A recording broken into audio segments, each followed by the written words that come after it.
Tamis at mapagpalang mong pangalan, Kristo Jesus. Kami nagpupuri, nagpapasalamat kami, Panginoon, sa napakatamis mong presensya. Salamat sa pagkilos mo ng mainam, mahal na Panginoon. Hindi ka man namin nakikita, ngunit sapat na po para sa amin ang madamang iyong pag-ibig at kahabagan, mahal na Panginoon. Aming dalangin na iyong gabay, ang iyong patnubay. Sa aming pakikinig ng iyong mga banal na salita. Tunay na saga ng amin, wala po kami magagawa. Anoint the words, O God. Put thy words in my mouth, leading prayer for beloved and honorable pastor. In the mighty name of Jesus, sama-sama naming sinasaway, ginagapos lahat ng demonyong balakid at lang sa aming pakikinig. Cast out right now, and by the power of darkness, in the mighty name of Jesus. Amen, amen, amen, and amen. Hallelujah, hallelujah. Praise the Lord. Palakpakan po natin ang ating pinakamamahal na Panginoong si Kristo. Malakas na palakpak po para sa ating mahal na Panginoong Sos. At luwalatiin po kanyang dakilat banal na pangalan. First and foremost, all the glory, honor, worship, and thanksgiving only belongs to our Lord Jesus Christ, our dearest Savior. And I give double honor and respect and cherish the blessed teachings, golden teachings of our parents in the Lord, dearly beloved, honorable pastor, beloved evangelist, Waldy Strand Almeida, the interim prophet of God, the loving and also beloved assistant pastor Lina C. Almeida. Love also and respect to the beloved children, whole blessed Almeida family, sa ating mga beloved ordained preachers, beloved co-workers, beloved preachers, at sa lahat po ng ating minamahal na mga mag-aawit, beloved musician, sa lahat po ng ating beloved webcast viewers around the globe na patuloy pong umaantabay at sumusubaybay sa banal na gawain ng ating mahal na Panginoon. Pagpalain po kayo ng ating dakilang Diyos at sa lahat po ng ating minamahal at mga ginigiliw po nating mga kapatid sa pananampalataya na narito sa dakong ito, mga minamahal ay magandang gabi na po, mga minamahal sa inyo pong lahat. Palakpakan po natin ang ating dakilang Diyos at luwalhatiin po ang dakilat mapagpalang pangalan ng ating pinakamamahal na Panginoong si Kristo. At sa mga oras nito, mga minamahal, tayo po'y dumako sa pinakamahalagang bahagi ng ating banal na gawain. Mga minamahal, ang ating pong pakikinig ng salita ng ating mahal na Panginoon, siyang pagkain po ng ating mga kaluluwa. Ito po ay napakahalaga po, mga minamahal, para sa atin na maunawaan po natin, mga minamahal, ang kahalagahan ng paglilingkod sa ating pinakamamahal na Panginoon. Atin po kayo natin po mga ballpen, atin po mga papel, ang ating mga Biblia, lalo tigit sa lahat, ihanda po natin ang ating mga sarili sa pakikinig ng salita ng ating mahal na Panginoon. And let's talk about the topic. Let not the fear conquer you. Let not fear conquer you. Huwag po nating hayaan na ang takot, mga minamahal, ay mapagtagumpayan po tayo. Sapagkat bilang Kristiyano, ang gusto ng ating mahal na Panginoon, kalooban ng ating dakilang Diyos, ay maging matapang tayong anak ng Diyos. Ang gusto ng Panginoon, wala po tayong takot. Ang gusto ng Panginoon, hindi tayo maduwag sa anumang pagsubok, sa anumang problema, sa anumang hamon sa buhay na dumarating sa ating buhay, mga minamahal. Ang gusto ng ating mahal na Panginoon, tayo po ay maging tunay na lalaki sa paglilingkod sa mahal na Panginoon. Mawala po yung takot, mawala yung pagkabalisa, mawala yung pagkabagabag sa ating mga puso. Ang gusto ng mahal na Panginoon ay maging matapang tayo. Kaya ang ating pong pinag-aaral ngayon ay huwag nating hayaan na tayo po ay pagtagumpayan ng takot. Kaya hindi po, unang talata, 2 Timothy chapter 1, verse 7. From the book of 2 Timothy chapter 1, verse 7. For God has not given us the spirit of fear, but of power and of love and of sound mind. Palakpakan po natin ang salita ng Diskeli po sa Tagalog. Ang ikalawang sulat ni Pablo kay Timoteo, Kapitulo 1, talata 7. Sapagkat hindi tayo binigyan ng Diyos ng espiritu ng katakutan, kundi ng kapangyarihan at ng pag-ibig at ng kahusayan. Palakpakan po natin ating mahal na Panginoong si Kristo. Sabi ng Bible, sapagkat hindi tayo binigyan ng Diyos ng espiritu ng katakutan, kundi espiritu ng kapangyarihan, espiritu ng pag-ibig at saka espiritu ng kahusayan. Yun ang ibinigay sa atin ng ating pinakamamahal na Panginoon. Kaya wala pong Kristiyanong takot. Wala pong Kristiyanong duwag. Amen? Yung Kristiyanong totoo, na umaasa at buong pusong nagtitiwala sa ating mahal na Panginoon, walang kinatatakutan. Palakpakan natin ating dakilang Diyos. Matapang. Yung totoong Kristiyanong nagtitiwala sa ating pinakamamahal. Yan po ang turo ng ating kagalang-galang na pastor. Kapag ikaw ay puspos ng Espiritu ng ating mahal na Panginoon, ikaw ay lubos na nagtitiwala sa Diyos, wala kang katatakutan. Yun po ang sinabi ng Biblia, sapagkat ang Espiritu na binigay sa atin ay hindi po Espiritu ng karuwagan. Ang ibinigay sa ating Espiritu, hindi Espiritu ng katakutan.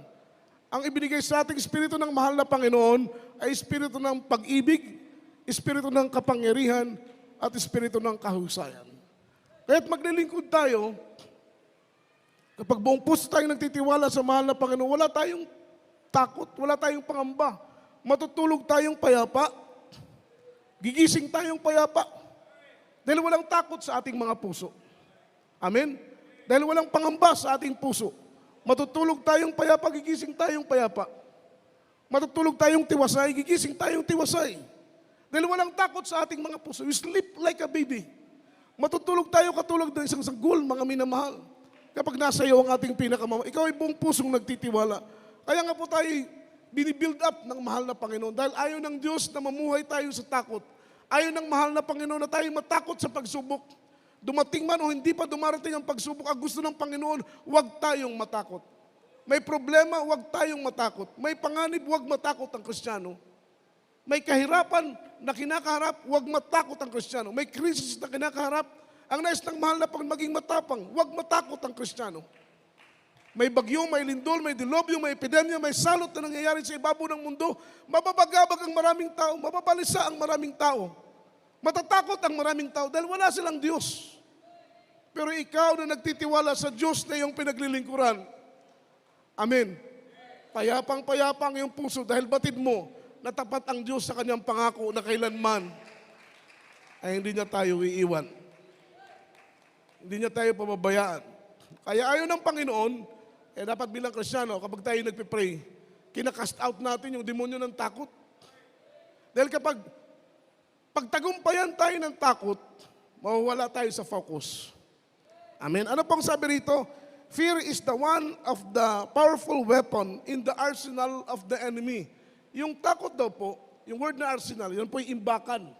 Ang kaaway, meron po siyang imbakan ng sandata.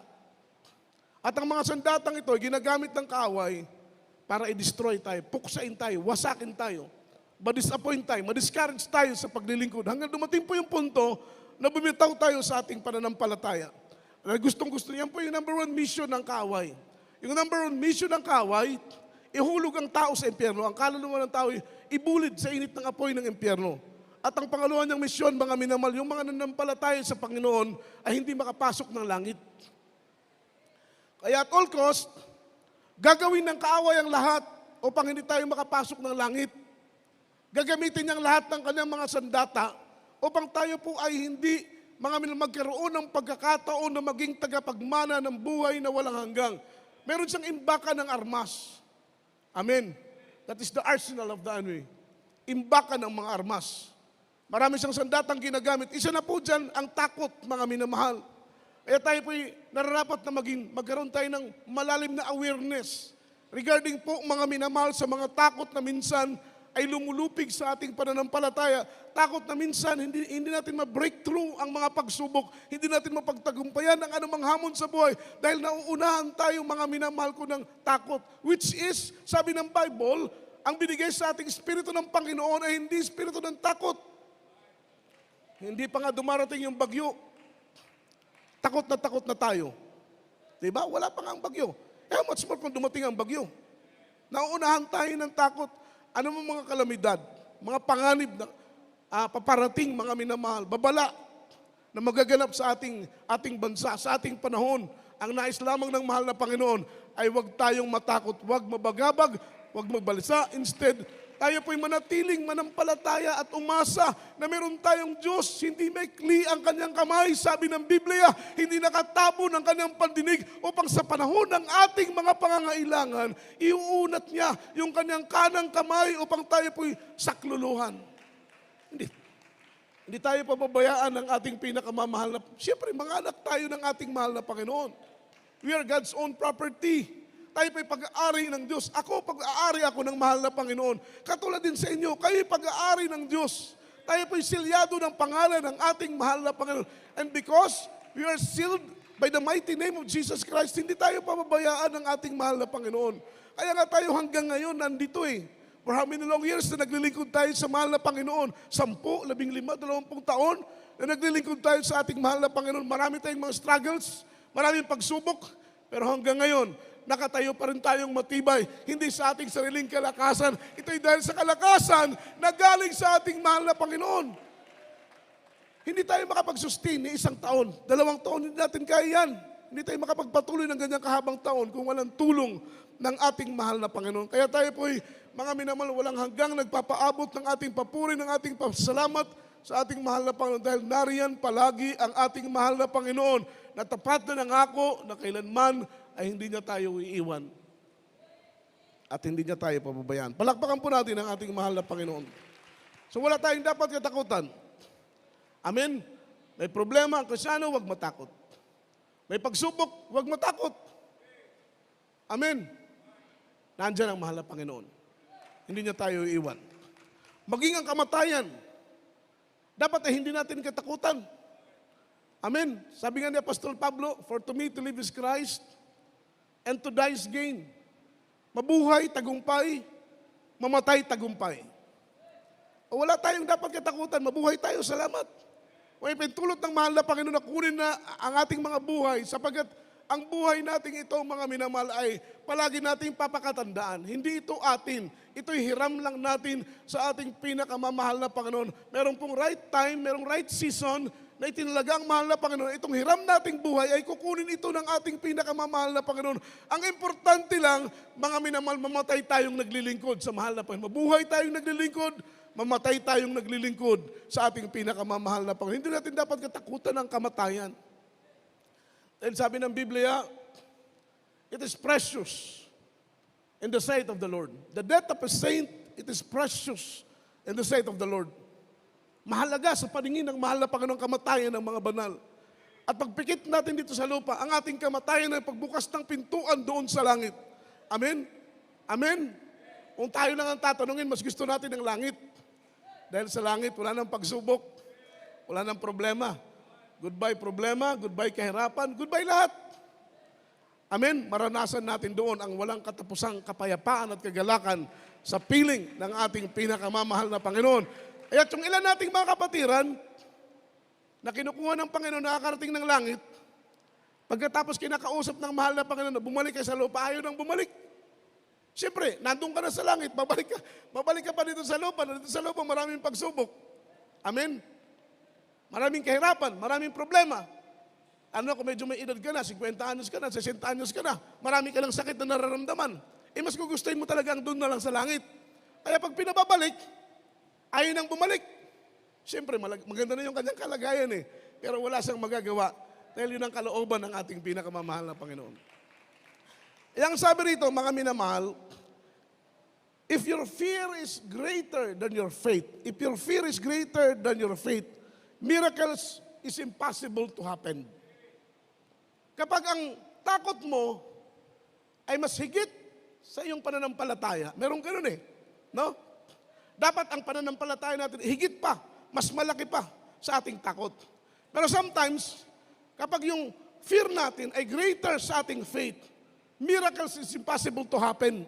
Imposibleng mangyari yung himala, mga minamahal. At alam po ninyo, sa buhay ng isang mananampalataya, kapag walang himala, mga minamahal, ang kanyang pananampalataya ay hindi lalago. Say amen. Hindi lalago ang kanyang pananampalataya kapag walang himala. Praise the Lord. Gaya po sa atin dito sa Jesus Miracle Crusade International Ministry, tayo po'y busog na busog sa himala. Hindi tayo katulad ng iba, mga minamahal, merong oras ng himala, merong tinig ng himala, pero puro lang oras, puro lang tinig, walang himala. Dito sa atin, mga minamahal, talagang busog na busog tayo sa himala. Start ng ating testimony portion, mga minamahal, naririnig na natin, leukemia, pinagagaling, ketong na wala ng kagalingan, incurable sicknesses na wala ng kagalingan, pero pinapagaling ng mahal na Panginoon. Mga patay, binubuhay ng Diyos. Amen? Mga bakla, binabago ng mahal na Panginoon. Dating bakla, dating tomboy, binabago ng ating mahal na Panginoon. Mga karamdaman na wala ng kagalingan, tinanggihan na ng mga doktor. Wala ng lunas, may mga taning na ang buhay. Pero sa gawain ng ating mahal na Panginoon, pinagagaling ng ating mahal na Panginoon, tayo po ay hinubog, mga minamahal, naging matibay, naging konkreto ang ating pananampalataya dahil sa mga himala na ating narinig. Hindi lang po yun. Ang iba nga sa atin, hindi tayo nakakumbinsi sa ating mga narinig. Pero ang mahal na Panginoon, mabait na Diyos, siya po'y personal na kumikilos sa iyong personal na buhay. Ano pong layunin ng mahal na Panginoon upang ikaw ay lubos na magtiwala, lubos na manampalataya sa ating pinakamamahal na Panginoong Jesucristo. Malakas po na palakpak para sa ating mahal na Panginoon. Totoo po yun. If your fear is greater than your faith, miracle is impossible to happen. Imposibleng may himalang mangyari. Pero dahil sa ating gawain, amen, mas greater yung ating faith kaysa sa ating mga fear, mga minamahal. Kaya makita natin, in our own personal life, meron tayong palaging testimony. At yung mga testimony natin na yun, mga minamahal, yun ang nagbibigay tibay, tatag sa ating mga pananampalataya. Kaya inuutusan tayo ng ating kagalang-galang na pastor na yung mga patotoo natin, ingatan nating mainam. Na huwag sirain ng kaaway yung mga testimony natin. Dahil through our testimony, dyan po mga minamahal, nagiging konkreto ang ating pananampalataya, nagiging matibay, nagiging matatag ang ating mga pananampalataya. Kaya nga po, maging ang kamatayan ay hindi natin kinatatakutan. Amen? Instead, pinaghahandaan, pero hindi kinatatakutan. Amen? Dahil hindi natin alam, yung kamatayan ay unpredictable. No one knows. Hindi natin alam kung buhay pa ba tayo bukas. Hindi natin alam kung buhay pa ba tayo next week, next month. Hindi natin alam yun.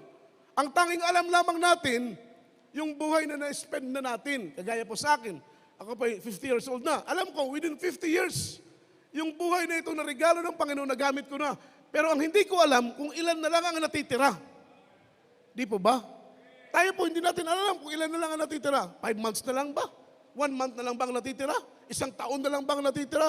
Pero alam po ninyo, mga minamahal, kung ilang taon, ilang buwan, ilang araw na lang ang natitira sa buhay mo, gamitin mo yan sa paglilingkod sa mahal na Panginoon. Gamitin mo yan sa pagpupuri. Gamitin mo ang natitirang araw, ang natitirang oras, ang natitirang panahon sa buhay mo, mga minamahal, upang ang buhay mo ay maging kalugod-lugod sa ating pinakamamahal na Panginoon. Dumating man yung point, na kunin na ng Panginoon ang buhay natin, wala tayong regrets.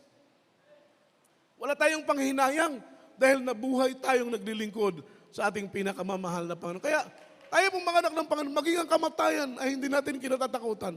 Dahil kapag takot kang mamatay, pag may sakit ka, takbo agad sa doktor. Pag may sakit ka, takbo agad sa medisina. Dahil takot kang mamatay. Amen. Pero pag wala kang takot mamatay, inaasa mo ang buhay mo sa mahal na Panginoon. Dahil alam mo, kung kaya kang gamutin ng doktor at medisina, mas lalo't higit, mga minamalang ating mahal na Panginoon. Palakpakan po natin ang ating dakilang Diyos. Ang sabi po rito, mga minamahal, walang mangyayaring himala sa buhay ng isang mananampalataya. Kapag ang kanyang takot ay higit pa sa kanyang pananampalataya. At kapag walang himalang nangyayari sa buhay mo, hindi mo maramdaman yung kapangyarihan ng Diyos na kumikilos sa buhay ng bawat isa sa atin. Dahil walang himala eh. Dahil yung kapangyarihan, that is the evidence of existence ng ating mahal. Yan ang patunay na mayroong Diyos. Dahil siyempre, paano mo mapapatunayan yung kanyang pagka-Diyos kung wala siyang taglay na kapangyarihan? At dahil nakita mo, naranasan mo, in your own personal experience, nakita mo ang pagkilos ng mahal na Panginoon sa buhay mo, napatunayan mo na totoo ang Diyos. Mayroong Diyos sa Jesus Miracle Crusade International Ministry. At ang sabi ng Biblia ni Apostle Paul, my teaching and my preaching is not for enticing words of man's wisdom. Hindi ako nangaral, sabi niya, sa magitan ng mga matatamis, mapanghikayat ng mga salita, kundi ako'y nangaral sa kapahayagan ng Espiritu Santo at kapangyarihan, that your faith should not stand in the wisdom of man, but in the power of the living God. Ang nais ni Apostol Pablo, ang ating mga pananampalataya ay hindi maging matibay mula lamang sa turo ng tao. Meron pong benefits. Yung wisdom of man, meron pong benefits yan para sa ating paglago. But there is a greater benefits once ng ating faith ay mag-stand sa kapangyarihan ng ating pinakamamahal na Panginoon. Di ba? Palakpakan po natin ang ating dakilang Diyos. Dito, nananatili tayo sa gawain ng ating mahal na Panginoon because we are 100% totally convinced na totoo ang Diyos. Say amen. Say amen. Say amen. Palakpakan po natin ang ating mahal na Panginoon. Kumbinsido tayo eh. Kumbinsido tayo.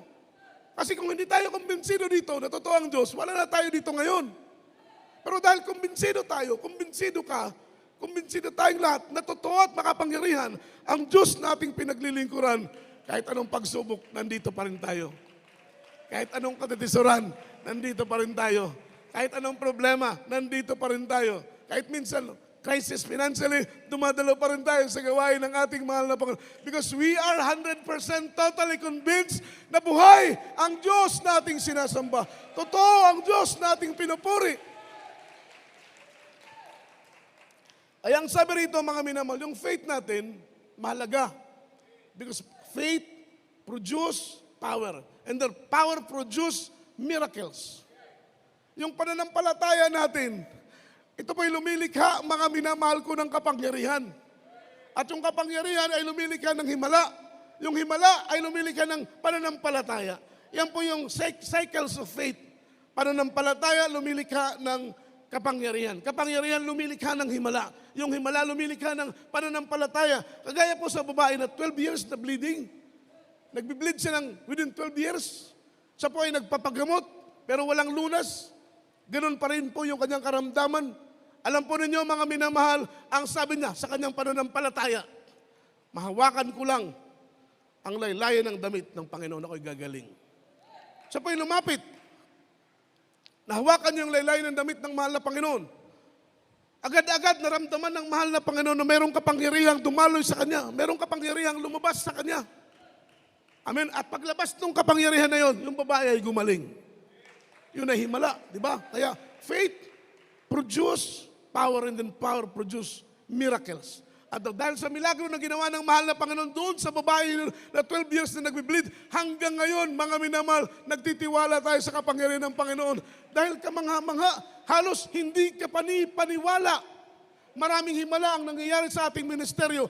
Halos hindi ka paniwala, pero naniniwala tayo dahil sa atin mismo, sa mga buhay natin, kumilos ang kapangyarihan ng ating pinakamamahal na Panginoon. Kaya kung isipin lang, sa ating paglilingkod, wala tayong dapat ikatakot dahil totoo ang Diyos natin.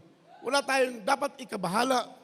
Anumang pagsubok, anumang problema, dapat ang Kristiyano ay palaging payapa. Bagamat below the belt na po ang mga pangyayari, below the belt na po ang pagsubok, magtiwala pa rin sa ating mahal na Panginoon dahil alam natin, palaging may remedy ang ating mahal na Panginoon. Palaging may inihahandang solusyon ang ating dakilang Diyos. Gaano man kahirap ang pagsubok, gaano man kahirap ang problema, palaging may inihahandang solusyon ang ating mahal na Panginoon. So tinuturuan tayo ng Diyos na huwag matakot. Sapat na po yung mga testimony na nangyari sa ating mga buhay. Sapat na po yung mga patotoo na ating narinig, ating nakita upang lubos tayong magtiwala at manampalataya sa ating mahal na Panginoon.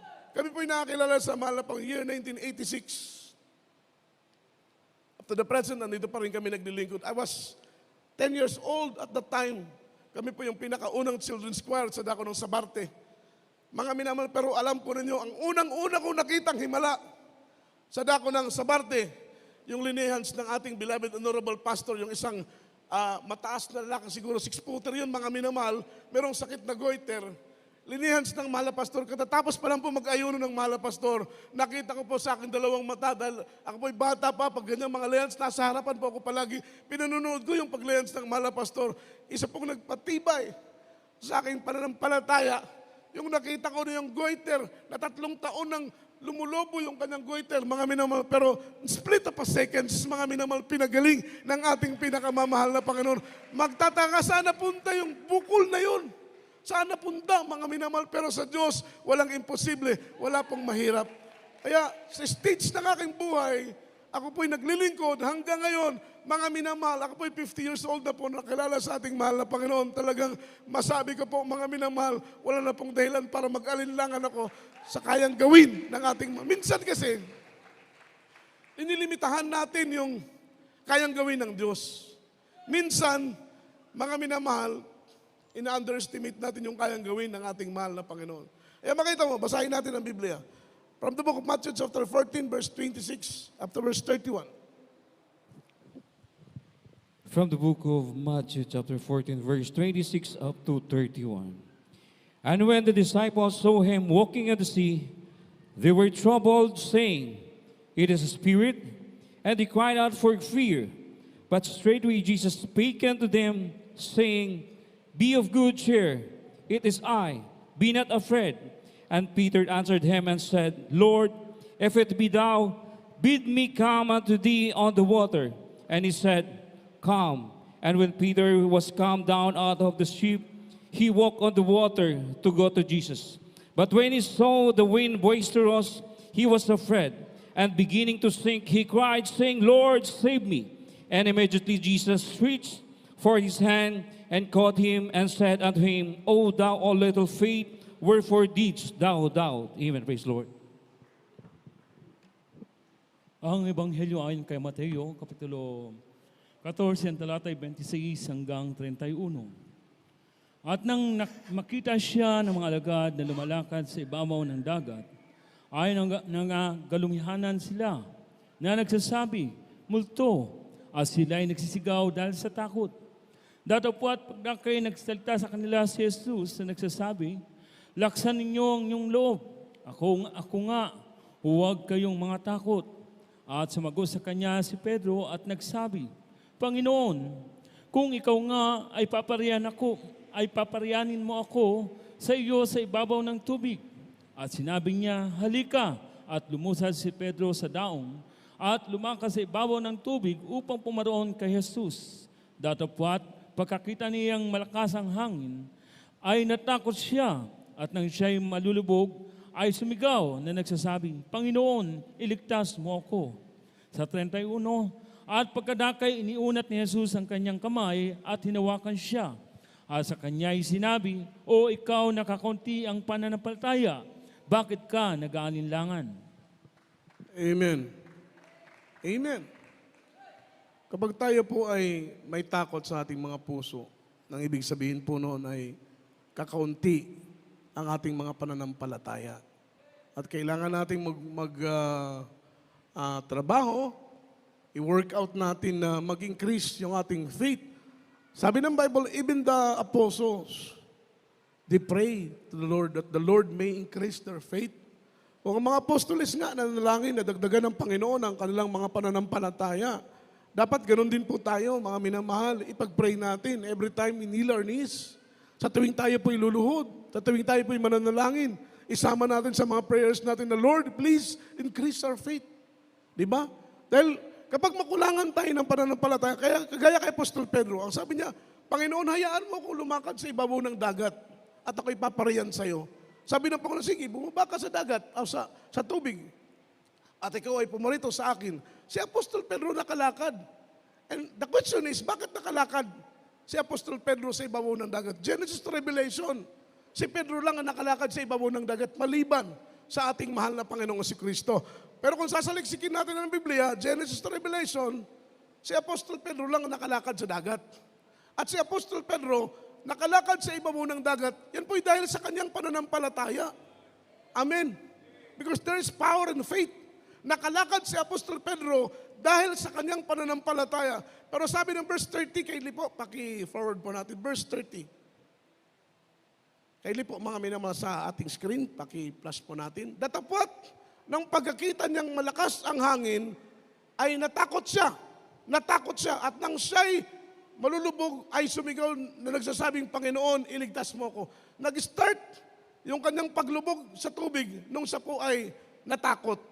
Nung makita niya, mga minamahal ko, yung alon, nung makita niya yung hangin, nawala yung kanyang focus. Amen? Yun po ang gustong-gusto ng kaaway. Mawala yung focus natin. Nung sa po'y nakakalakad sa dagat, nasaan ang kanyang focus? Nandun sa mahal na Panginoon. Yun po ang sinasabi ng Biblia. Look unto Jesus because Jesus is the author and the finisher of our faith. He's the author and the finisher of our faith. Amen? Sabi ng Bible, fix your eyes on Jesus.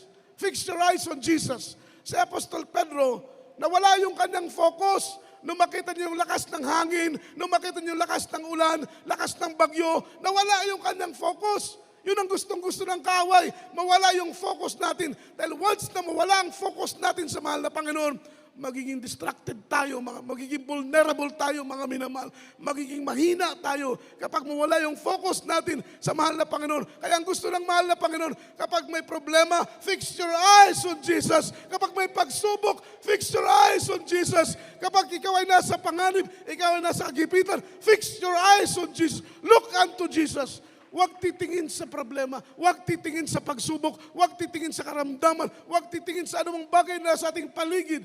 Maging sa sarili mo, huwag kang titingin. Dahil may katatisuran tayo mga minamahal. Di ba? Huwag tayong titingin sa problema. Fix your eyes on Jesus. Kaya makita mo si Apostol Pedro, nung nawala yung kanyang focus, unti-unti siyang lumubog. Ganun ang mangyayari sa atin. Amen? Kaya ang gusto ng Panginoon, fix your eyes on Jesus. May problema, trials financially, fix your eyes on Jesus. Lord, ikaw pong bahala. Tutok palagi sa mahal na Panginoon. May karamdaman, matinding karamdaman, dahil alam po ninyo, ang pinakamabigat na pagsubok sa Kristiyano, hindi pera. Amen? Hindi persecution ng loved ones. Ang pinakamabigat, mga minamahal na pagsubok sa Kristiyano ay yung balat sa balat, yung buto sa buto, yung laman sa laman. Yan po yung karamdaman, yung sakit. Diyan susukatin ng ating mahal na Panginoon. Kung may karamdaman ka, kung magtitiwala ka pa rin ba sa Kanya, aasa ka pa rin ba sa Kanya, o tatakbo ka sa ospital, tatakbo ka sa doktor, mga minamahal, diyan po susukatin ang ating mga pananampalataya. Pero pag ikaw ay buong pusong nagtitiwala sa ating mahal na Panginoon, alam mo, mga minamahal, na may magagawa ang Diyos sa lahat ng bagay. Palakpakan po natin ang ating mahal na Panginoon. Fix your eyes on Jesus. Apostol Pedro, dahil siya po ay nawala sa focus. Amen? Amen? Maraming mga distractions sa kanyang paligid, doon siya tumutok. Sa mga tao na ginagamit ng kaaway para sirain ka. Sa mga tao na ginagamit ng kaaway para ma-offend ka. Sa mga tao na ginagamit ng kaaway para ma-disappoint ka, ma-discourage ka. Manghina ka sa paglilingkod sa mahal na Panginoon. Doon siya tumutok, mga minamahal. Tayo po ay mabubuwal. Mawawala tayo sa paglilingkod, mawawala tayo sa focus, hanggang makita na po natin, mga minamahal, nanghihina na po tayo, nalulupay-pay na tayo, wala na po tayong ganang dumalo sa paglilingkod sa ating pinakamamahal na Panginoon. Pero kung nakapokus lang tayo sa mahal na Panginoon, si Pedro, kung nakapokus lang siya sa mahal na Panginoon, hindi siya lulubog. Kaya't nang si tinulungan ng mahal na Panginoon, hinawakan ng kanyang kamay, anong sabi ng mahal na Panginoon? Taong pagkakaunti ng pananampalataya. Dahil kapag tayo po'y tablan ng takot, kulang tayo ng pagtitiwala sa ating pinakamamahal na Panginoon. Fix your eyes on Jesus. Pakita mo, sa panahon ng mga Israelita, the Lord commanded them, go to that land and possess the position.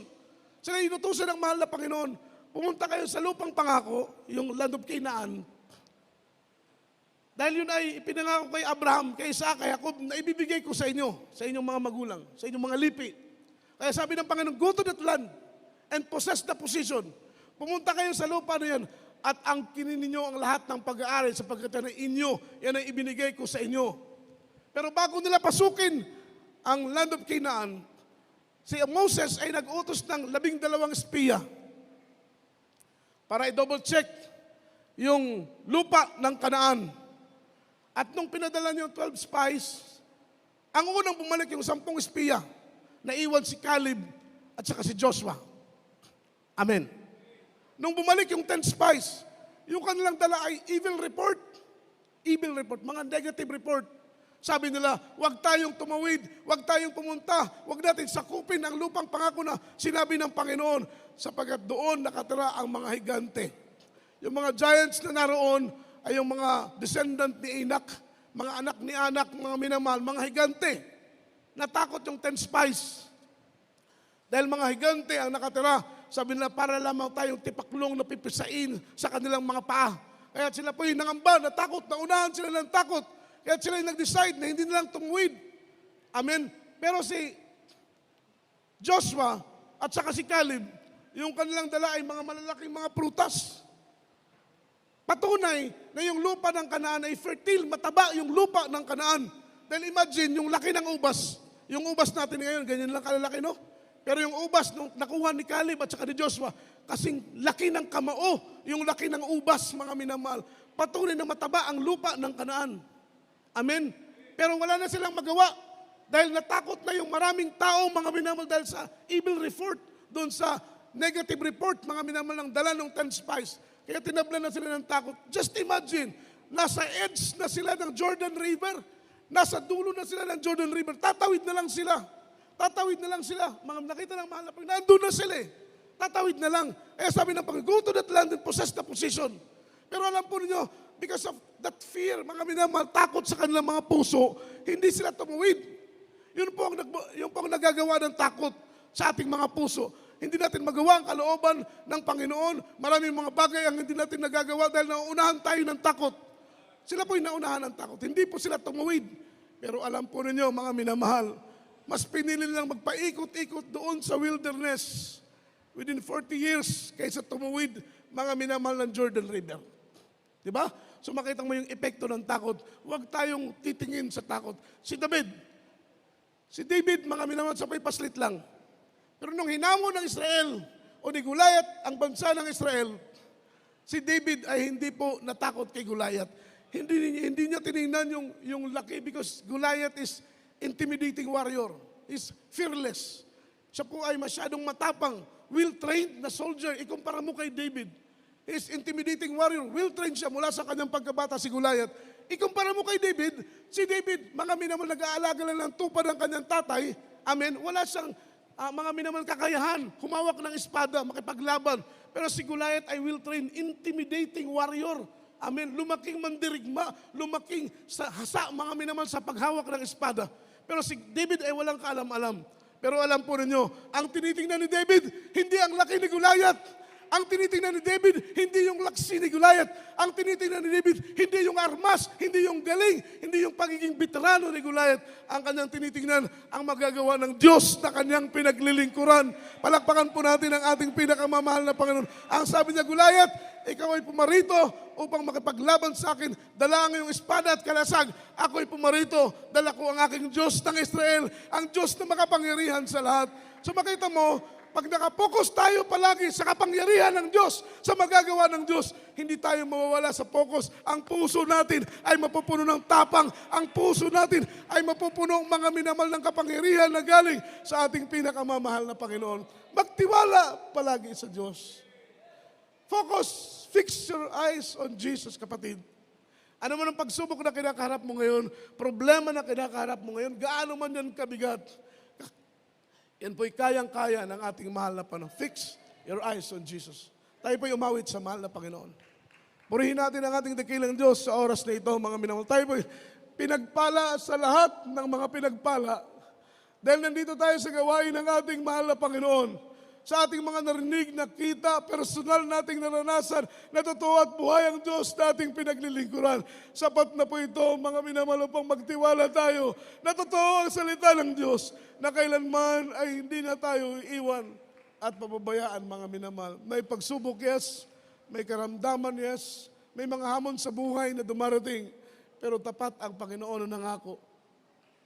Pag tayo ay nasa gitna ng kagipitan, iunat niya ang kanyang mapagpalang kamay upang tayo po'y patnubayan, mga minamahal.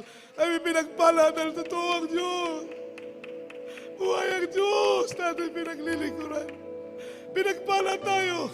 Hindi tayo hinayaang maligaw ng Panginoon. Hindi tayo hinayaang malason sa ating pananampalataya. Pagkus tayo ay nandito sa totoong gawain ng ating mahal na Panginoon. Tayo po'y umawit sa Diyos. The Lord thy God, Purihin natin ang mahal na Panginoon. thy right hand, saying unto thee, Yes, amen. Hallelujah. Hallelujah, hallelujah. Praise the Lord. Amen. the Lord thy God, behold thy right hand, saying unto thee, fear not. Fear thou not, for I am with thee. Be not dismayed, for I am thy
Jesus, thank you so much for being not for I am waiting. Be not dismayed, for I am thy God. Be not dismayed, for I am thy God. Hallelujah, hallelujah, hallelujah, hallelujah, hallelujah, hallelujah, hallelujah, hallelujah, hallelujah. Glory to Jesus. Glory, glory to God. Hallelujah. Praise the Lord. Hallelujah. Purihin ka, dakilang Diyos, mga minamahal. God bless you po, and beloved preacher Brother Joe, mga minamahal sa oras na ito. Habang tayo mo nagpapasalamat sa mahal na Panginoon, minsan na pa nating ibigay sa ating mabait na Diyos. Hallelujah. Dagdagan natin ang ating pananampalataya. Tayo tumalangin sa mahal na Panginoon, palakasin tayo sa araw-araw. Ang Diyos magdagdag ng ating pananampalataya sa anumang pagsubok na ating inaharap. Mga pagsubok sa buhay mo, minamahal. Hallelujah. Sabi ng banal na kasulatan, hindi tayo iiwan, hindi tayo pabayaan ng Diyos. Hallelujah. Siya ang Diyos na nangako na sasamahan tayo, mga minamahal. Palalakasin tayo ng ating mahal na Panginoon. Siya ang ating kalakasan. Hallelujah, hallelujah, hallelujah. Hallelujah. We hunger for your presence, Lord. Hallelujah. We need you, Lord. Increase our faith, O God. Hallelujah. Dagdagan mo kami pananampalataya sa iyo, mahal na Panginoon. Hallelujah. Patuloy kaming kabagan, palakasin, O Diyos. Hallelujah. In the name of Jesus. Hallelujah. Tayo magkaisang manalangin, mga minamahal. Praise the Lord. Hallelujah. Dakilat mapagpala po namin ang mga Diyos na makapangyarihan sa lahat. Mahal na Panginoong Yesus, muli ka namin pinabot namin taos pusong pasalamat mo sa nampa sa iyong banal na salita o namin ang pakinggan. At sa oras na ito kami lumalapit sa trono ng biyaya, humingi ng tawad sa aming mga nagawang pagkakamali, pagkakasala, mga pagkukulang, mga pag-alinlangan, kawalan ng pananampalataya. Patawarin kami, O Diyos. Saligsigin mo kami mga puso, palakasin mo kami, O God. Sa unang dalangin namin, beloved parents in the Lord, panghawakan mo ang bawat isa sa amin. Dadagan mo ang aming katatagan sa aming paglilingkod sa iyo. Lutasin mo ang lahat ng problema, Panginoon Diyos, ikaw maglutas ng bawat problema ng meron ng bawat isa. Pagalingin mo mga karamdaman, mabang buhay, malusog, malakas sa pangatawan. Patatagin mo ang bawat isa. Lutasin mo ang kalamang suliranin, O God. Abutin mo ang pangangailangan ng bawat isa sa lahat ng bagay, sa financial material, lalo tigit sa espiritual. Ang aming mga labuan, singatan mo sila. Pagalingin mo may mga karamdaman sa aming mahal sa buhay, O God. Ingatan mo ang lahat ng iyong mga anak, ang buong sangbayan ng aming ginagalang na magulang sa iyo, sa kalampangangasiwa sa banal na iglesia, lahat ng manggagawa, lahat ng kapatiran sa buong mundo, pagpalain kaming lahat sa gabing ito. In the name of Jesus, in the name of Jesus we pray. Amen. Ipatong po ang ating kamay sa ating ulo, mga minamahal. I-cast out ang mga karamdaman. Hallelujah. Mga doubts and unbelief. Sige po, hallelujah. Dakila namin ang mga Diyos ang ginagamit yung banal, makapangyarihang pangalan, mahal na Panginoong Yesus. At sa gabing ito, sama-sama namin sinasaway, ang lahat ng gawa ng kaaway, mga karamdaman, mga problema, pag-alinlangan, pandulupaypay, lukewarmness, backsliding spirit, cast out, lust of the eyes, lust of the flesh, pride of life, cast out doubts and unbelief, cast out problem, be solved. In the name of Jesus, be healed and be blessed.